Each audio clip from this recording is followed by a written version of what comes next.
Hello, race fans. We are in for a real treat for this episode of Getting Up to Speed. We are dealing with a professional sim racer. Ryan Avila of Central California is going to be our guest, and he tells us about competing with the World of Outlaw Pro Series on iRacing, what it takes to get involved in iRacing, how to get started, and what his journey has led him to getting his pro license. This is going to be a really fun interview. That's next on Getting Up to Speed. This broadcast is brought to you by Meat Freaks Jerky Club. Get the best jerky the world has to offer straight to your door by visiting meatfreaksjerkyclub.com. Pick your box and plan, tell them where to ship, and receive and enjoy. Log on to meatfreaksjerky.com and use promo code SPEED.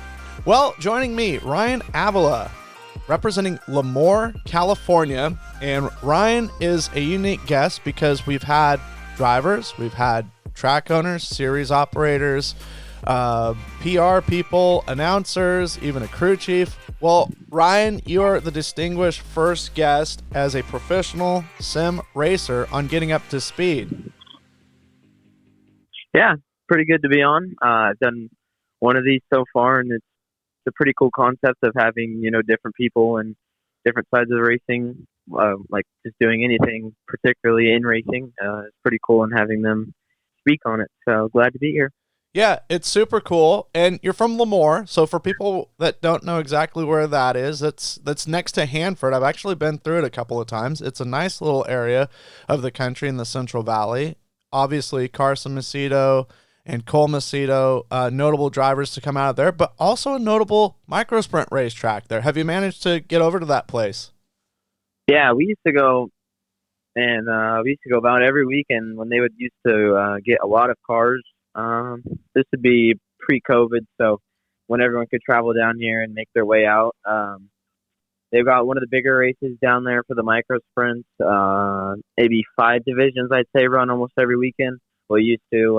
It's not the best anymore, but it's just kind of what you get when something's locked down for so long. So, but the Hanford track, the big old 360 410 track, does very well. Hosts the World of Outlaw race once a year, so pretty cool to have that, close to me, and we don't have to go so far to watch what we like. Absolutely. Professional sim racer. How long have you been a professional sim racer? I just competed in my first year of the professional series, so I've only been on iRacing for 10 months, and then I got my pro license and then competed in it. So not too long. And what Ryan's talking about is he competes with the World of Outlaw Sprint Pro Series, which is an iRacing league. So exactly how does that work with the World of Outlaws? That they obviously are a part of it. Yeah, they're like just basically one of the main sponsors. So the full title of it is the head sponsor would be CarQuest Auto Parts. They're the main. They're what fueled the series, and then it's just hosted by World of Outlaws. And so iRacing has all of their, owners and just esports managers, and they put on these races for, 35 people to race in and just have fun. And it's all broadcasted. At the end, we're racing for, $25,000 pot. So, it's you race to have fun and you race to win money at the end. So it's for the fans, and it's for, the people to enjoy at home. Sure. And the credentials to get into this pro series, like you said, you had to get a pro license. What sort of prerequisites did you have to do? Did you have to have like a certain rating without any sort of demerits, or how exactly do you get your pro license? You can find all the information on iRacing.com, their website.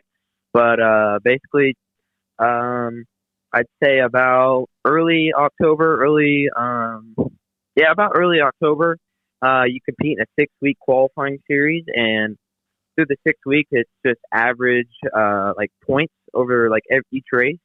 And, they take the top 20 drivers. So from the previous season, it'd be, you'd have to re-qualify if you didn't get inside the top 15. So they take 15 over, and it's basically 35 into the end. And, you complete the 6 weeks, you get in the top 20, and you're through. But you can find all that information on their website. Awesome. And you know what's really cool about this? I was just talking with somebody about this topic about iRacing. iRacing, gosh, I want to think the first time I heard about it or saw it was some time ago, maybe about 10 years, but it was all pavement stuff. And I came from the world of the rat bag games. That definitely dates me with, dirt track racing, Dirt Track Racing 2, Dirt Track Racing, sprint cars, and even R Factor too. And then iRacing kind of came around, but it was always pavement related or road course related. And then all of a sudden there was like these teasers that they were going to have dirt. But there was this whole deal that it was going to be too complicated, like, because with dirt track racing, there's so many factors to it. But they were able to launch it, and it's been a revolution, and it's been great. And they've been adding tracks, more and more tracks, which is really cool. Yeah, it's amazing. Like you said, it was just asphalt for the first part of the iRacing career, or whatever they had going, and it attracted a lot of people. It's still going till this day, and they're racing for $200,000 for the professional side of it. So, but yeah, all those other games, like, there's nothing too much like to iRacing on console, which sucks, because if you don't feel like you can just buy a computer and race every single day, you're just never going to have fun, because there's nothing to do on a console. So, well, dirt related, but plenty of road games, oval games you can find on the console. This is about one of the only realistic dirt oval games that you have now. Sure. And for people that are listening that maybe they haven't did iRacing, the way that it's set up, especially with these league races. So I guess we'll just strip it down to simplicity, because I know there's lots of people out there that listen that have heard about it, but you can join a league and have a series of races, and then you can kind of just have open races, right? You just go on the server, and if there's enough spots available, you can partake in that race. Yeah, it's really easy to get started. The official side of it is where you get your iRating and safe rating, if they've ever heard of that. Mm-hmm. You can gain that over races you do. It's just like real life. You start in the street stocks, and you make your experience. You gain experience over time. That's with any discipline within, like, what iRacing holds. So you basically can go like your own career. You start in the lowest rank possible, and you make your way up. And that was always a goal of mine and my dad, my family, whatever it was, to be in esports, or to be a professional, and to be good enough at something to get my name out there, and have something to lean on for the future if I ever wanted to do real life racing. Yeah. And they give you this service that helps prepare. There's countless drivers that race on the service now that race in real life. For example, Max Verstappen, two-time world champion in F1, and he's still racing. So, great practice, just overall learning experience when you're racing anything really on here. And they just do it so well. It's like real life. Sure. And for those guys, they have everything set as realistic as possible, talking about the Formula One drivers, and for them it's a simulation of a racetrack, especially with Formula One expanding so much the way it is. And I know we're normally talking about dirt sprint cars, but we'll get off tangent here a little bit with the Jeddah circuit in Saudi Arabia, the Miami circuit, Las Vegas coming up. Places like that, it gives these drivers a chance to actually shake things down, and then when they enter the race car, I mean, yes, it's not going to be 100% to the T, but they can get some of those reflexes sort of developed and built. Yeah, I know.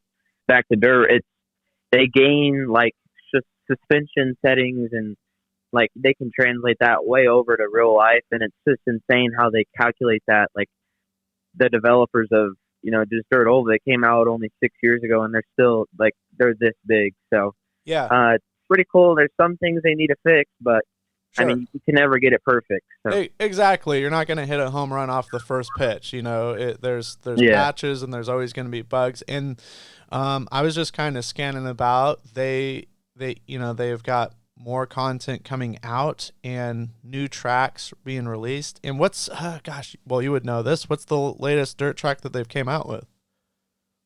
That would be. I know Lucas Oil was one of them. One of the latest ones, an I-50 and Peevely I-55.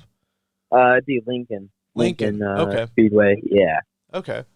Yeah, and what's great is that catalog is getting more and more. They've got other notable tracks as well. Of all the dirt tracks released, which one is your favorite, or you feel like your money at whenever there's a race?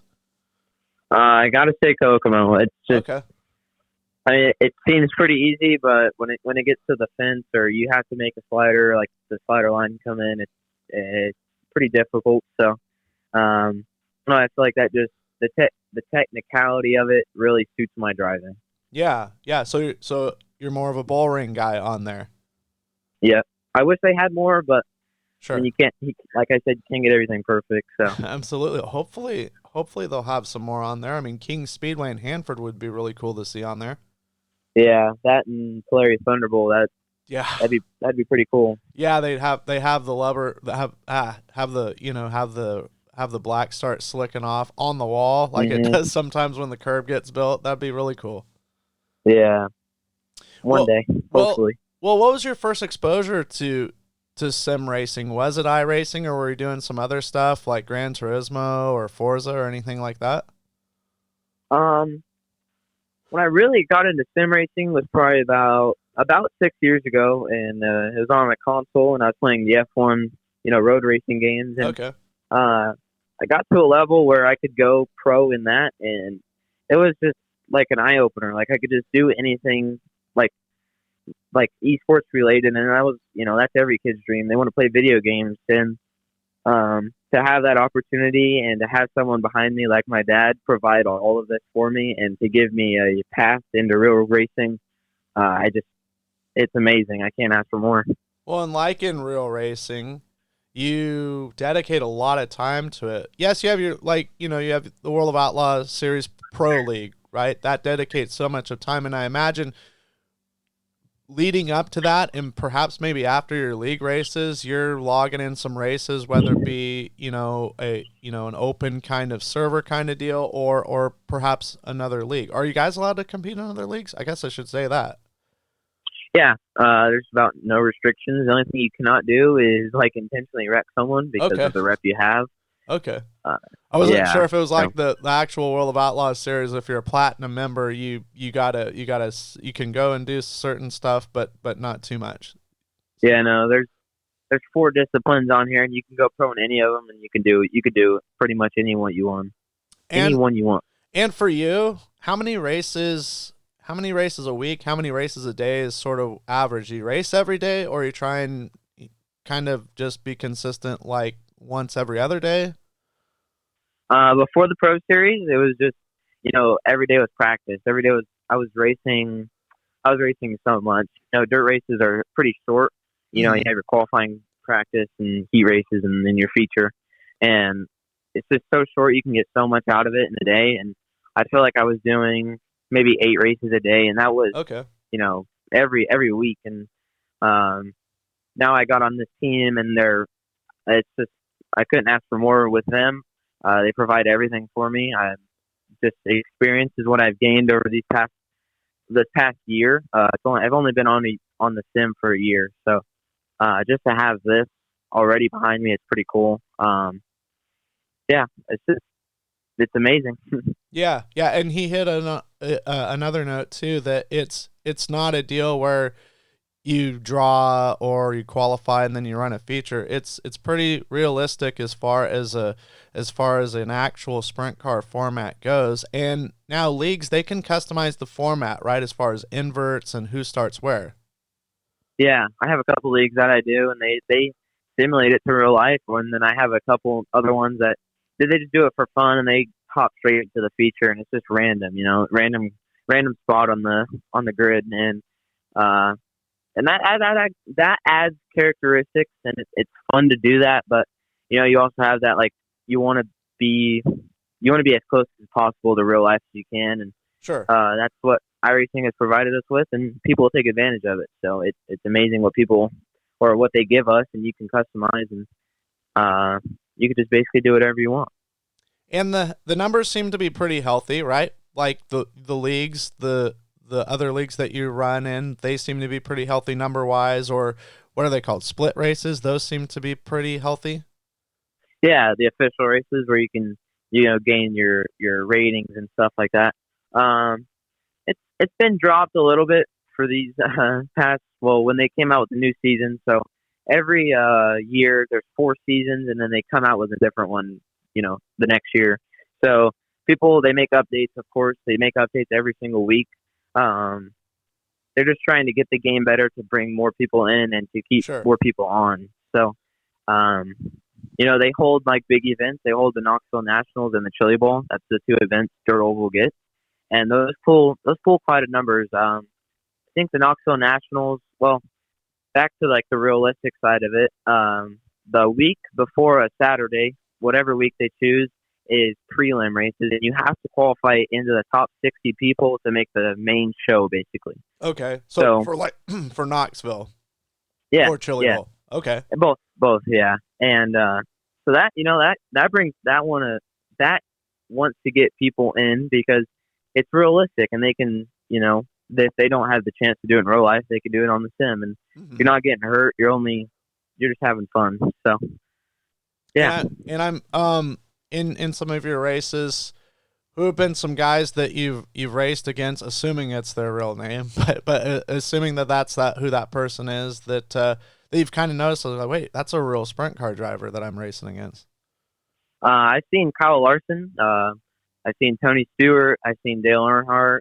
They're not the best. They don't do this every single day like I do. So of course I'm just a little bit better than them, and no, it's pretty fun. I mean, you got a lot of guys fanboying over them, so it's kind of annoying, but it's pretty cool to see them and, race against them and have some good races with them. Sure.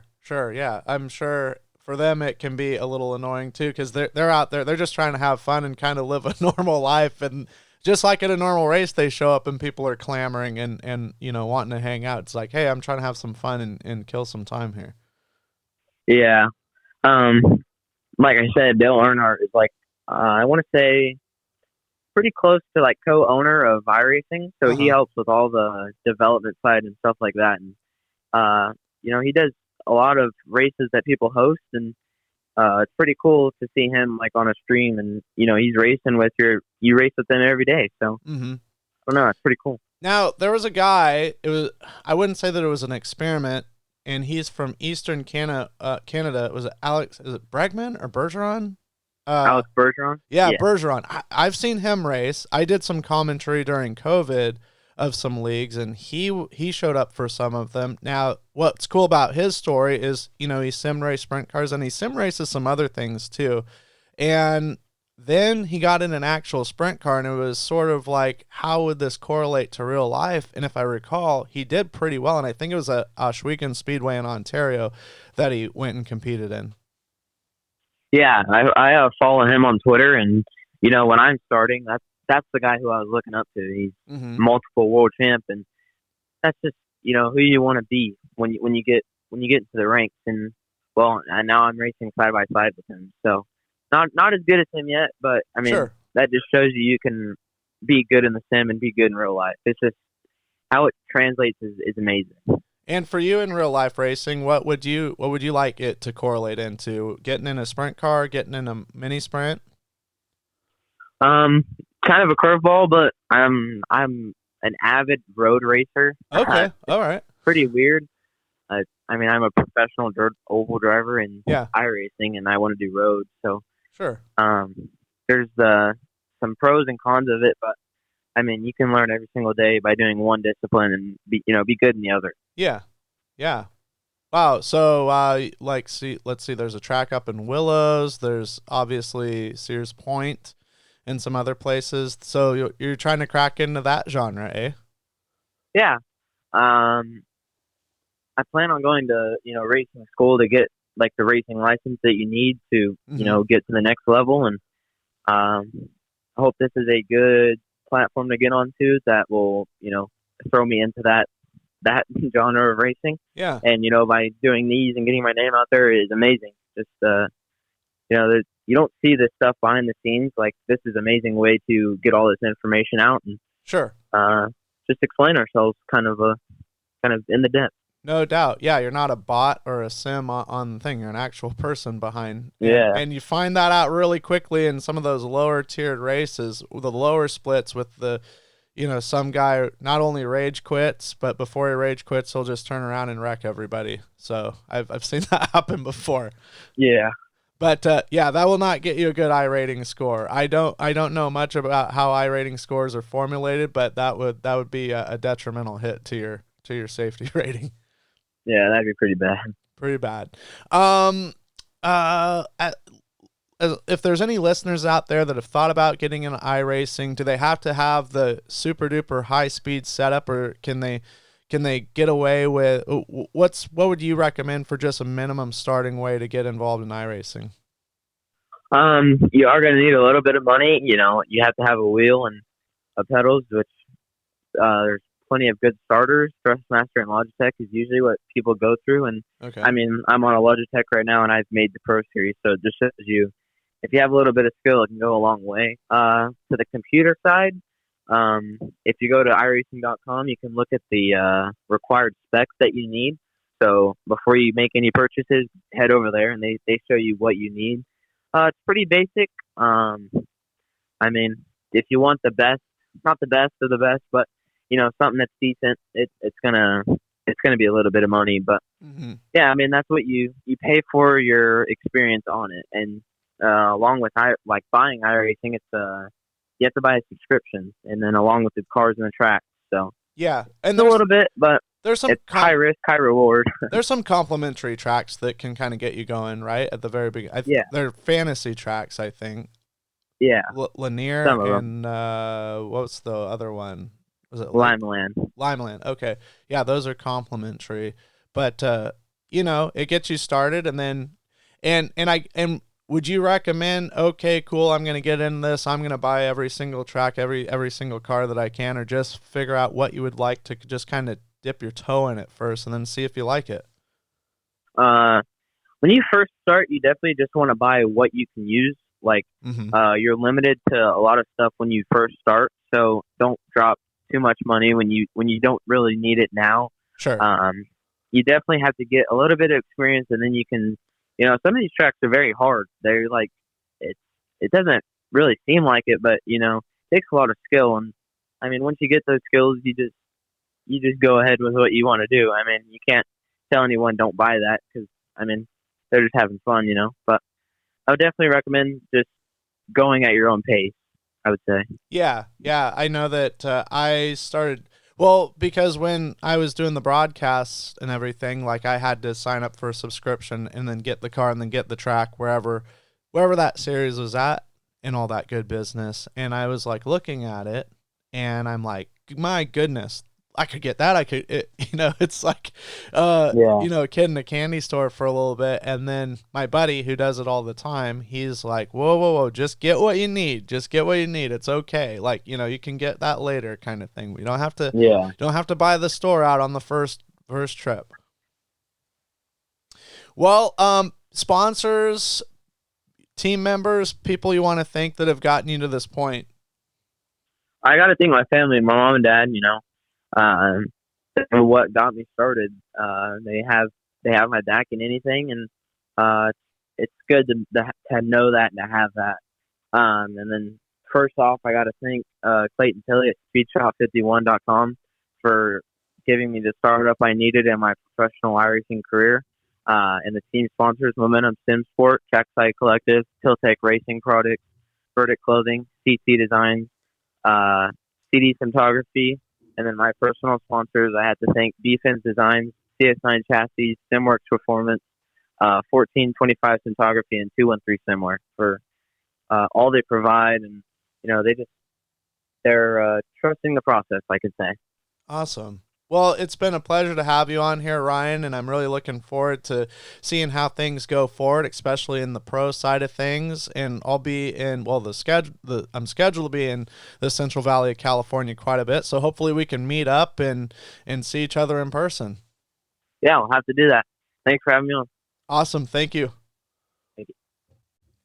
Hey guys, thanks for listening to this latest episode of Getting Up to Speed with me, Ben Dethridge. We hope you enjoyed this program. We hope also that you hit the subscribe button and the like button, as that really helps things out, spreads things out. Be sure and share as well on social media so that more people can listen to these great interviews and from these great drivers. Getting Up to Speed is a production of Highside Racing Promotions. For more information, you can check it all out on Facebook at Highside Promotions.